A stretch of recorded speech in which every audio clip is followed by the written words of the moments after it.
यदि समय से व्यक्ति का विवाह हो जाए और उपयुक्त जीवन साथी मिल जाए तो व्यक्ति की आधी जीवन यात्रा सरलता के साथ, सफलता के साथ पूर्ण हो जाती है। मित्रों, मैं बात कर रहा हूं नाड़ी ज्योतिष के द्वारा विवाह के वर्ष को जानने की। यदि आपको समय से पूर्व पता चल जाए किस वर्ष आपका विवाह हो सकता है, किस जीवन साथी के साथ आपका विवाह होगा, आपके जीवन साथी की क्या रुचियां होंगी, जीवन साथी का क्या रूप रंग होगा, जीवन साथी की क्या सोच होगी, उस सोच के साथ आपकी सोच मैच करेगी कि नहीं, यदि ये सब आपको पता चल जाए तो आप कम समय में अपने उपयुक्त गंतव्य तक पहुंच सकते हैं। मित्रों, आपने नाड़ी ज्योतिष के बारे में सुना होगा, लेकिन उसके पहले वैदिक ज्योतिष में विवाह के का वर्ष निकालना तो आप लोगों ने सीखा होगा। केपी ज्योतिष में भी, कृष्ण मूर्ति पद्धति में भी आपने विवाह का वर्ष निकालना सीखा होगा। और आपने ये भी एक इसके कुछ लोग न्यूमरोलॉजी से लगाते हैं, कुछ लोग पारासरी से करते हैं। कई पद्धतियां हैं और सब में एक अलग अलग तरीका है, अलग अलग नियम। हम वैदिक ज्योतिष में विशेषतः सप्तम भाव, सप्तमेश की महादशा में, लग्नेश, अष्टमेश की महादशा में विवाह की स्थितियों को देखते हैं। लेकिन नाड़ी ज्योतिष इससे भिन्न है। वैदिक ज्योतिष में किसी भी घटना का समय निकालने के लिए हमें महादशा, अंतरदशा, प्रत्यंतर दशा, सूक्ष्म दशा, प्राण दशा, इन दशाओं का अध्ययन करना पड़ता है। लेकिन वैदिक नाड़ी ज्योतिष में हमें किसी भी घटना का वर्ष निकालने के लिए हमें गोचर के सिद्धांतों का पालन करना पड़ता है। नाड़ी ज्योतिष कहती है कि गुरु एक वर्ष की घटना का यदि आपको ज्ञान करना तो आपको देखना है कि आपको गुरु से देखना है, क्योंकि गुरु एक राशि पर एक वर्ष है। इस तरह अगर आपको 2.5 साल तक की घटनाओं का अनुमान लगाना तो शनि से देखते हैं। इसी तरह यदि आपको 1 महीने की घटना का अनुमान लगाना है तो आपको सूर्य से देखना। और लास्ट में यदि आपको दिन, किसी भी घटना का दिन जानना है, घंटे जानने हैं, तो आपको चंद्रमा से देखना। आपको चंद्रमा से देखना पड़ेगा, तभी आप किसी भी घटना का उपयुक्त वर्ष निकाल सकते। नाड़ी ज्योतिष में पुरुष को मंगल माना गया है और स्त्री को शुक्र माना गया है। शुक्र पत्नी का कारक है, मंगल पति का कारक है। स्त्री की कुंडली में मंगल उसका पति है, पति का कारक होता है। पुरुष की कुंडली में उसकी जो पत्नी होती है वो शुक्र होती है। शुक्र और मंगल ये दो ऐसे ग्रह हैं जिससे आधा जीवन, हमारे जीवन की जो पूरी पगडंडी है, हमारे जीवन की जो धुरी है, ये शुक्र मंगल पर आधारित है। मान लो आपका शुक्र कमजोर हो गया, आपका धन नहीं होगा। शुक्र कमजोर हो गया, आपके जीवन में विलासिता नहीं होगी। शुक्र कमजोर हो गया, आपको यौन बीमारियां होंगी। अगर शुक्र आपका कमजोर होगा तो आपको संतान उत्पत्ति की क्षमता नहीं होगी। जिस व्यक्ति का शुक्र कमजोर हो वो अपने पूरे जीवन में कभी भी पूर्ण सुखी नहीं होता है। अगर लक्ष्मी आ भी गई तो उसका भोग नहीं कर पाता है। यदि मंगल कमजोर हो गया तो प्राप्त धन की वो कभी रक्षा नहीं कर पाता है, लोग उसका धन सब ले जाते हैं।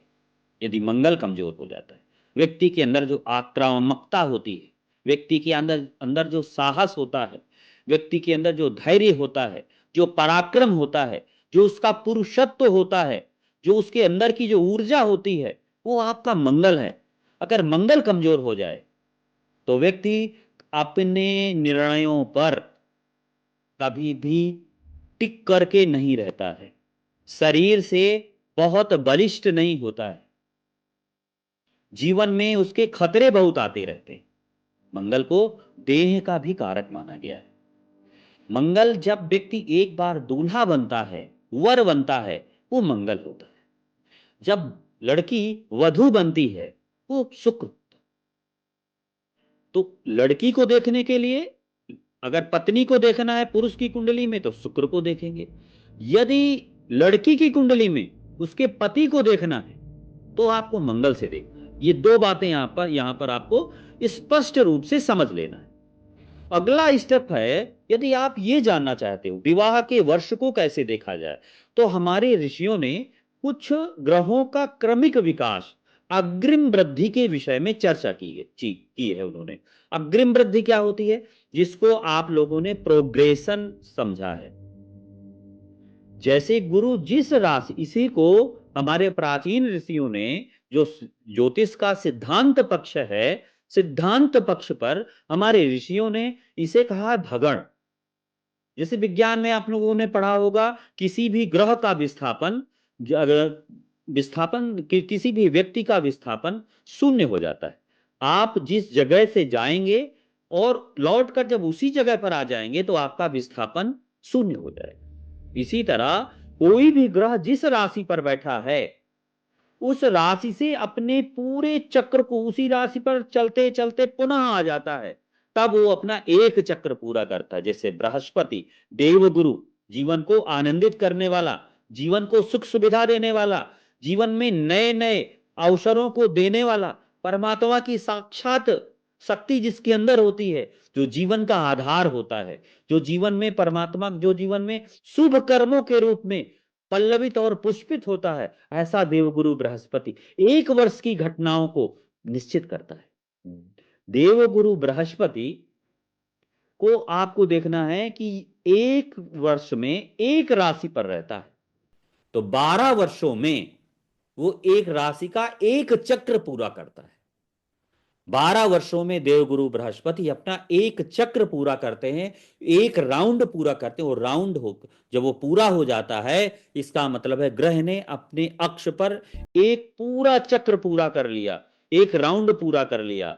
अब वो अगले राउंड के लिए काल्पनिक रूप से ग्रह को अगले भाव में मानते। कैसे मानते हैं, अब यहां पर आपको डाउट आ जाएगा। मान लो आपकी जन्म कुंडली में गुरु कर्क राशि में बैठा है, जन्म के समय कर्क राशि में बैठा, जब दोबारा गुरु चलते चलते कर्क राशि में आएगा तब 12 साल होंगे। 12 साल में गुरु एक प्रोग्रेशन पूरा कर लेगा, एक चक्र पूरा कर लेगा। अब गुरु को अगले प्रोग्रेशन पर, गुरु को कर्क राशि पर नहीं मानेंगे, गुरु को सिंह राशि पर मानेंगे। सिंह राशि से आपको कल्पना करनी है, ये स्थिति नहीं है। आपके फलादेश को सुव्यवस्थित करने के लिए, आपके फलादेश को स्पष्ट करने के लिए, सरलता के लिए, ये एक पद्धति है जो क्रमिक विकास बताती है, अग्रिम वृद्धि को बताती है। तो एक काल्पनिक जो वृद्धि है यही प्रोग्रेशन है। तो सिंह राशि से मानेंगे। जब 12 से 24 साल का प्रोग्रेशन पूरा कर लेगा, तो फिर जब 24 साल का होगा तो अगला फिर प्रोग्रेशन कन्या राशि में गुरु को रख करके विचार करेंगे। जैसे पहले प्रोग्रेस में गुरु को जितने ग्रहों से उसका ट्राइन से संबंध बन रहा था, उस तरह की घटनाएं उसके 12 औसत वर्षों में होंगी, ये निश्चित हो जाता है। दूसरे प्रोग्रेशन से ये पता चलता है कि उसको किस प्रकार के ग्रह मिल रहे हैं, उसी प्रकार के ग्रहों से के आधार पर उसकी जो, उस किस प्रकार के ग्रहों से उसका संबंध बन रहा है, उसी प्रकार के ग्रहों के आधार पर औसतन 12 वर्ष में उसकी घटनाएं घटित होंगी। पहला प्रोग्रेशन होता है, पहला प्रोग्रेशन जीवन में शिक्षा का होता है। दूसरा प्रोग्रेशन, पहला शिक्षा और स्वास्थ्य, दूसरा शिक्षा और धनार्जन, व्यवसाय, इसी तरह बढ़ता चला जाता है। तो प्रोग्रेशन आपने समझ लिया। अब एक चीज होती एमओपी। आप लोग, बहुत लोग समझ लेते हैं कि प्रोग्रेशन क्या है, प्रोग्रेशन क्या है। प्रोग्रेशन कोई हवा नहीं है, ये बिल्कुल छोटी चीज है, बिल्कुल काल्पनिक है। कुछ लोगों ने इसको बड़े स्तर पर बना दिया है, बल्कि यथार्थ सत्य पर प्रोग्रेशन से भी आप सत्य सत्य घटना का अनुमान पूरी तरह से नहीं लगा सकते। इसके लिए आपको गोचर के नियमों की, ट्रांजिट ट्रांजिट के नियमों का गंभीर अध्ययन, सूक्ष्म अध्ययन होना चाहिए। कैसे, जन्म कुंडली में आपके जितने भी ग्रह बैठे हुए हैं, आपकी जन्म कुंडली में जितने भी ग्रह आपके बैठे हुए हैं, उनके समानांतर जब गोचर जाता है तब आप निर्णय करते हैं। जन्म कुंडली में बैठे हुए ग्रहों के समानांतर जब गोचर जाता है, तब आप उस आधार पर निर्णय। अब बात होती है कि अगर आपकी जन्म कुंडली में, तो पहला सिद्धांत, आपका विवाह कब कब होगा ये आपको पता होना चाहिए। किसी भी व्यक्ति का विवाह, ऋषियों ने कहा सप्तऋषि नाड़ी में, किसी भी व्यक्ति का विवाह जन्म कुंडली के विवाह की संगत आयु में, किसी भी व्यक्ति का विवाह विवाह की संगत आयु में जन्म कुंडली के लग्न भाव, पंचम भाव, नवम भाव, सातवें भाव, तीसरे भाव या एकादश भाव में गोचर करेगा, तभी व्यक्ति का विवाह संभव होगा। यदि आपकी जन्म कुंडली में लग्न भाव, पंचम भाव, सप्तम भाव, नवम भाव, तृतीय तीसरा भाव या 11वें भाव में गुरु का गोचर होगा, तभी आपका विवाह होगा। ये चीज प्राथमिक पैरामीटर है, ये तकनीकी है विवाह के वर्ष जानने की। ये बात आपको यहां तक क्लियर हो जानी चाहिए। दूसरी तकनीकी ये है, आपको ये समझना है कि अगर आपकी जन्म कुंडली किसी पुरुष की जन्म कुंडली में यदि शुक्र, राहु, केतु और शनि के साथ बैठा हुआ है, पुरुष की जन्म कुंडली में शुक्र, राहु, केतु या शनि के साथ बैठा हुआ है, तो यह निश्चित हो जाता है कि विवाह संभवतः 30 वर्ष के पश्चात होगा। पहला एक पैरामीटर। स्त्री की कुंडली में यदि मंगल, राहु, केतु और शनि के साथ बैठा है, तो यह निश्चय हो जाता है कि विवाह 30 वर्ष के बाद हो। अब विवाह के वर्ष को निकालने के लिए एक अगले स्टेप पर चल रहे हैं। ये पद्धति बिल्कुल वैज्ञानिक है, स्पष्ट है और तार्किक है। अगर पुरुष या स्त्री की जन्म कुंडली में गुरु का संबंध शुक्र या मंगल से हो जाता है, गुरु से 1, 5, 9, 3, 7, 11 2 12 में शुक्र और मंगल बैठे हुए हैं और उनका राहु और केतु के साथ कोई भी संबंध नहीं है, शनि के साथ संबंध नहीं है, तो व्यक्ति का विवाह 25 से 26 वर्ष की अवस्था में सामान्यता हो जाता है। अगर लड़की की कुंडली है, मंगल के साथ राहु बैठा है, तो लड़की विवाह के लिए बार बार इंकार करती है। बार बार इंकार करने के कारण उसके विवाह में विलंब होता है, उसे लड़के पसंद नहीं आते हैं। यदि पुरुष की कुंडली है तो शुक्र यदि राहु के साथ बैठा है तो लड़का बार बार इंकार करता है, उसे उसके अनुसार सुंदर, मन को अनुकूल करने वाली, सुंदर, कुसुमांगी, कोमलांगी धर्म पत्नी नहीं मिल पा रही है, इसीलिए वो विवाह को बार बार टालता रहता है। ये दो चीजें हो गई। अब ये आता है कि विवाह के उपयुक्त वर्ष को कैसे जानेंगे। यदि जिस वर्ष, अब गोचर को लगाना है जन्म कुंडली में, जिस वर्ष गुरु का गोचर लग्न पर हो, पंचम भाव पर हो, नवम भाव पर हो, सप्तम भाव पर हो या नवम पर हो या एकादश पर हो, तो विवाह हो सकता है। एक तो ये समझ में आया।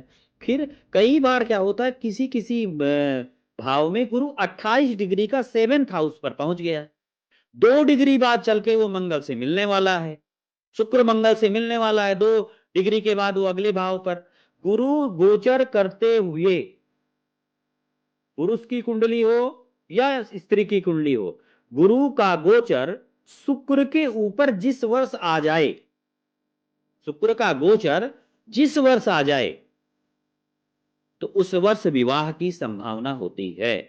मंगल का गोचर जिस वर्ष आ जाए, उस वर्ष विवाह संगत आयु में विवाह की संभावना होती है। गुरु का गोचर शुक्र और मंगल से संबंध बना ले, या गुरु का गोचर 1, 5, 9, 3, 7, 11, 1, 5, 9, 3, 7, 11 भावों से संबंध बना ले तो भी विवाह हो जाता है। मित्रों, बहुत सरल है। और अगर इसको और आगे स्पष्ट करते हैं, आपको लेके चलते हैं।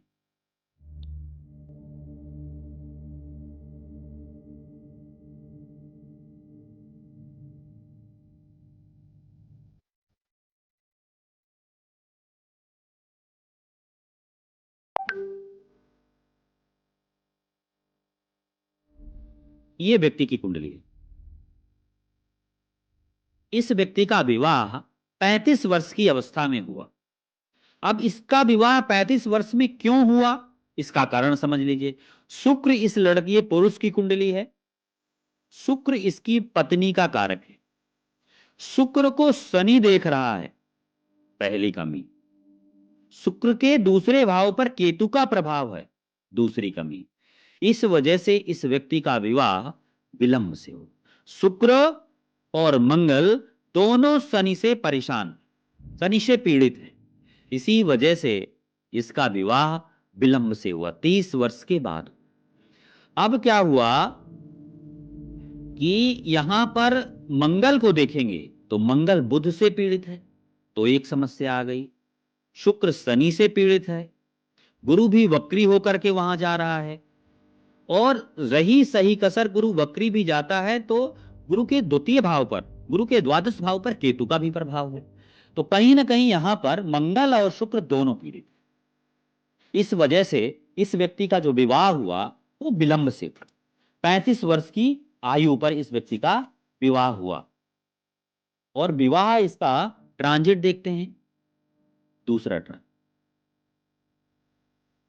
गुरु का गोचर जिस वर्ष इसका विवाह हुआ, आपका